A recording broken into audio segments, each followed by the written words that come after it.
todos enganadores da nossa gente. Não são dignos de serem imitados, copiados, adorados, mas sim de serem deixados de lado até secarem, desaparecerem de perto de todos nós.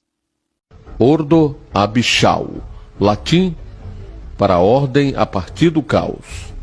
Como em todo o resto da maçonaria, o lema Ordem a partir do caos tem vários significados, variando de ações metafísicas nebulosas à engenharia social concreta. Em uma escala mais ampla, esse lema é a receita final para uma mudança drástica na sociedade. 1. Um evento causa caos e pânico. 2. Uma solução surge e também avança a agenda da elite. 3. A sociedade muda sem resistência. Hoje em dia, o objetivo final da elite é criar um governo global que controle os recursos do mundo, mantendo as massas moderadas e monitoradas através de táticas da polícia estadual. A solução para a crise é um grande passo nessa direção. É por isso que eles acolhem esses momentos de caos. São oportunidades, enquanto as massas sofrem e enfraquecem, a elite ganha poder e controle. E como os símbolos dominam o mundo, a ordem a partir do caos é comemorado em toda a cultura popular através do simbolismo. Aqui são alguns exemplos em ordem cronológica. Desde a sua inauguração em 1980, as enigmáticas pedras guias da Geórgia confundiam as pessoas com suas mensagens ameaçadoras. De fato, inscritas em lajes gigantes de pedra, são os 10 mandamentos para uma nova era. E o primeiro diz: manter a humanidade abaixo de 500 milhões. Para satisfazer esse monumento, a população mundial atual precisa ser reduzida em pelo menos 90%.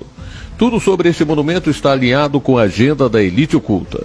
De um governo mundial ao controle populacional, está tudo aqui. Aqui são os 10 mandamentos. Primeiro, manter a humanidade abaixo de 500 milhões em equilíbrio perpétuo com a natureza. Segundo, guie a reprodução com sabedoria, melhorando a aptidão e a diversidade. Terceiro, unir a humanidade com uma nova linguagem viva. Quarto, a regra da paixão, fé, tradição e todas as coisas com razão temperada. Quinto, proteger pessoas e nações com leis justas e tribunais justos. Sexto, que todas as nações decidam internamente a resolução de disputas externas em um tribunal mundial. Sétimo, evite leis mesquinhas e funcionários inúteis. Oitavo, equilibrar direitos pessoais com deveres sociais. Nono, prêmio verdade, beleza, amor, buscando harmonia com o infinito.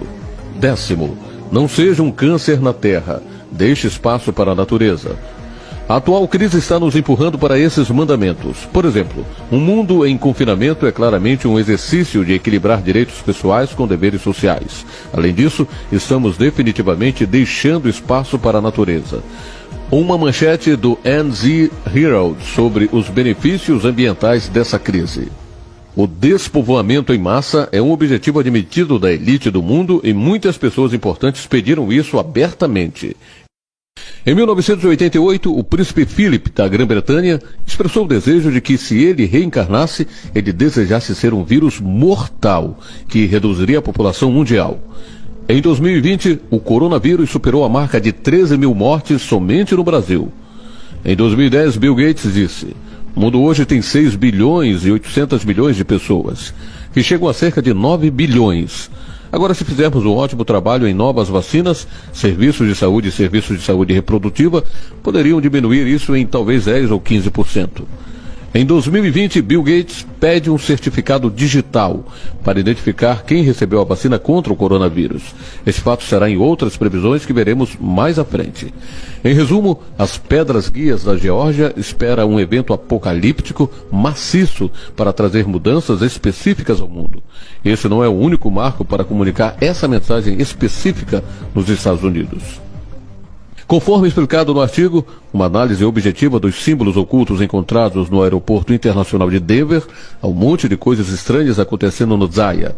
No centro de tudo, há um mural de 4 painéis que mostra a morte e o caos, seguido pela criação de um novo mundo.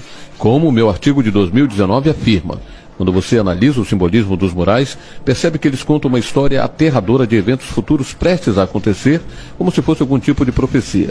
Existem referências sociais e políticas específicas e outros detalhes ocultos que basicamente transformam essas pinturas em um manifesto da nova ordem mundial. Correndo o risco de causar pesadelos esta noite, aqui está um dos murais. Por alguma razão, sempre achei o arco-íris no topo desse mural extremamente inquietante, ainda mais no contexto de hoje.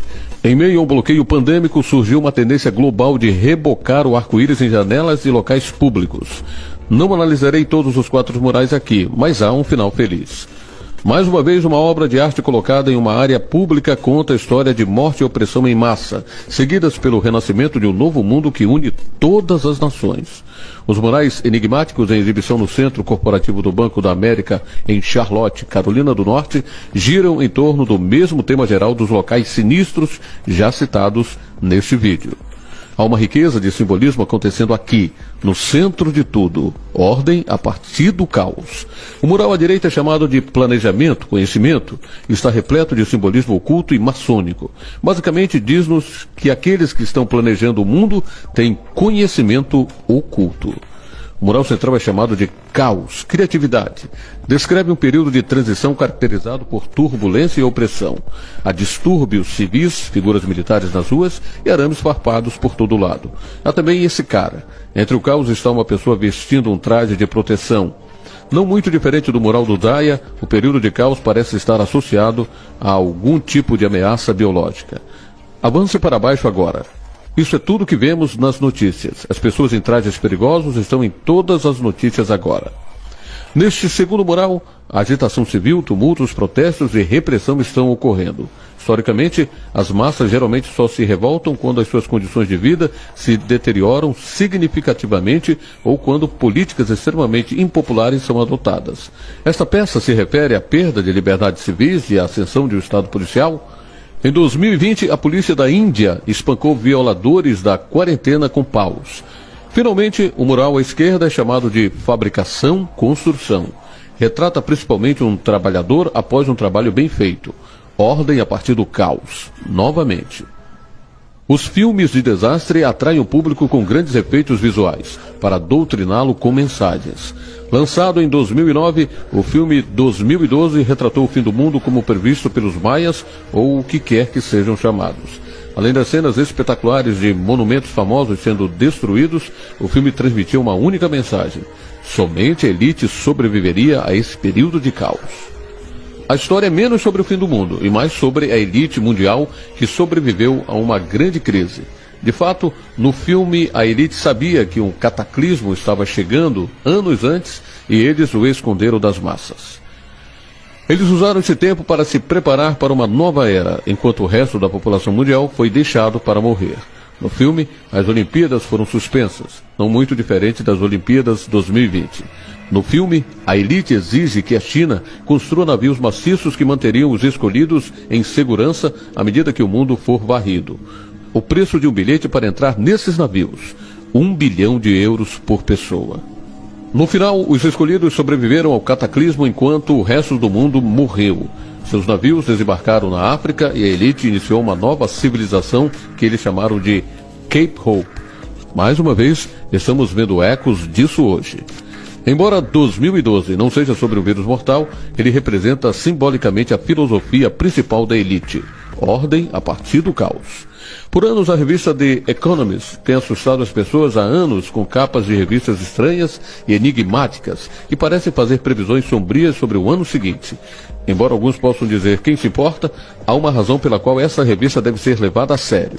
The Economist está diretamente ligada à elite mundial, aqueles que tornam essas previsões realidade. Normalmente, eu não dedicaria um vídeo inteiro analisando a capa de uma publicação, mas essa não é uma publicação.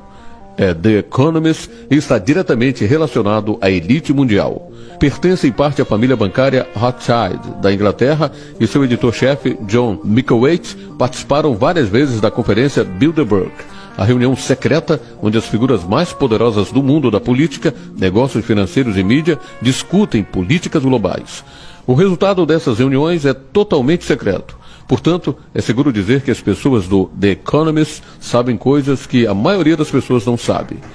Com isso dito, aqui está a capa da The Economist intitulada O Mundo em 2019. Não vou analisar tudo aqui, mas aqui são alguns detalhes relevantes no contexto de hoje.